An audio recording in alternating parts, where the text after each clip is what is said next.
Mr. Speaker, most budgets lose a bit of their lustre as the days wear on, but this one started to disintegrate before it was delivered, during delivery and spectacularly afterwards. First there was the great pension reform that never materialised, then the pound suffered a rocky period, and as Mr Memory Not tried to forget, the deficit, cuts to borrowing, and that growth in exports should be seeing the sunny uplands as he'd predicted. He then managed to finish by knocking down the share value of AG Bar, Britvic and Tate & Lyle with his clumsy, scrabbled-together announcement of a sugar tax. What we've learned over 8 budgets is that this guy's run out of excuses and is rapidly running out of friends.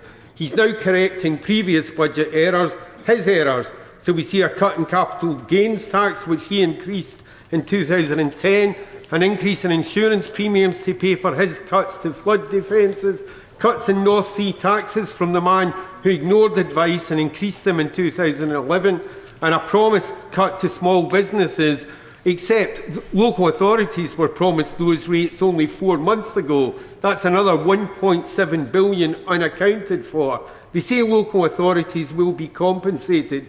Will that be only blue authorities as usual? So what are we left with? Abolition of Class 2 national insurance contributions, which on the surface helps the self-employed, although we need an assurance that this isn't a cunning ploy to make them ineligible for employment support allowance and therefore another hidden welfare cut. Personal allowances raised, which is good for the top half of earners, and some new capital projects.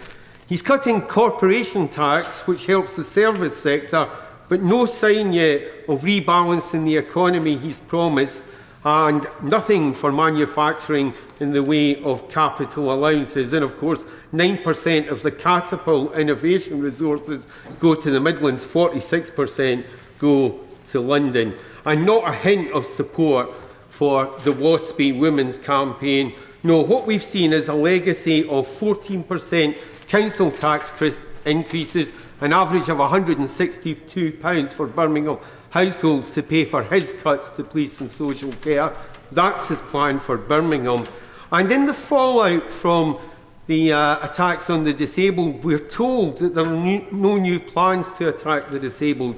But in a little noted item in the budget, DWP is to receive £22 million to hire more staff to defeat disabled people's claims at PIP tribunals. Maybe more cuts for the disabled after all. He's failed, he's broken every promise, and he's finished. Hannah Bardell.